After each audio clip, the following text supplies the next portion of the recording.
ప్రపంచ కార్మికులారా ఏకం కండి, ప్రపంచ కార్మికులారా ఏకం కండి చెప్పే వామపక్ష భావజాలం ఈరోజు ఎక్కడికి వచ్చింది? ఆయన చెప్పిన విధానం ప్రకారం ప్రాంతీయతకు వచ్చింది. కమ్యూనిజం ఎందుకు చచ్చిపోయిందంటే ఇలాంటి వాటి వల్ల చచ్చిపోద్ది. ఈరోజు గద్దర్ గురించి మాట్లాడతారు. బండెనక బండి కట్టి 16 బండ్లు కట్టి ఏ బండిలో పోతాం నైజాం సర్కార్ ఓడా అంటే అది ఈరోజు మాకు వచ్చిన ప్రేమ కాదు. మాకు అది నా చిన్నప్పుడు చెప్పాను ఆ మాట, తర్వాత ఫస్ట్ మీటింగ్లో చెప్పా. గద్దర్ గారు బతికున్నప్పుడు మీరందరూ ఏమయ్యారా? మీరందరూ గద్దరన్న బతికున్నప్పుడు మీరందరూ ఎక్కడున్నారు?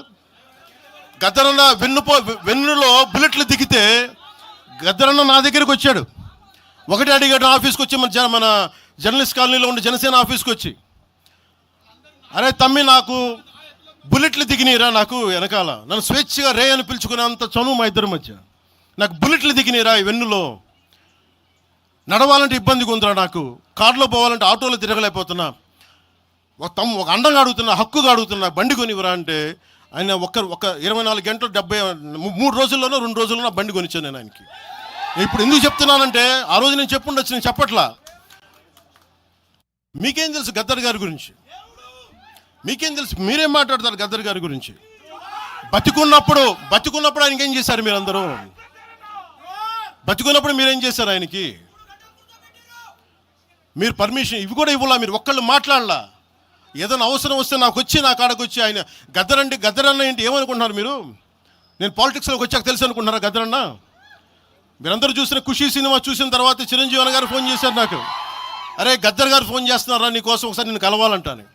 ఆయన ఒకటే మాట అన్నారు చూసి, అరే మా పోరలు చూపించిన బాబు నీ సినిమా పాట, దాంట్లో నువ్వు తాకట్లో భారతదేశాన్ని తాకట్లో పెట్టే విజువల్ పెట్టావంట, నువ్వు మాకు అర్థమవుతుందో మా భావాలు అర్థం చేసుకునేవాడు అని చెప్పి, తరిమేల నాగిరెడ్డి గారి తాకట్లో భారతదేశాన్ని ఆ భావం నువ్వు పెట్టావంటే మాకు అర్థమవుతుందని నేను చెప్పాను. నాకు లెఫ్ట్ వింగో రైట్ వింగో తెలియదన్నా, నాది హ్యూమనిజం అవుతున్నా, మీకు తోసిన సంతోషం అన్నా అని చెప్పి. ఆ రోజు నుంచి ఆయన చనిపోయేదాకా, ఆయన అంతిమ ఘడియల వరకు ఆయన హాస్పిటల్లో ఉంటే వెళ్ళి కూర్చొని, అన్నా మీకు ఏం కావాలో చెప్పండి అంటే, ఏం వద్దురా తమ్మి, తెలంగాణ యువతకి కానీ ఆంధ్ర యువతకి కానీ భారతదేశంలో యువతకి భవిష్యత్తు వాళ్ళదని చెప్పు.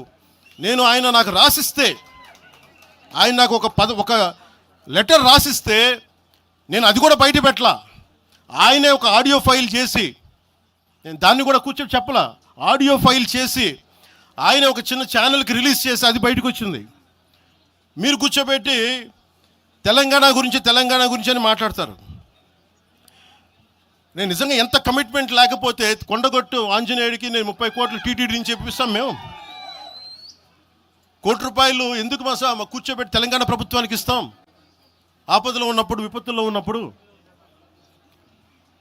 మీరు మాట్లాడి,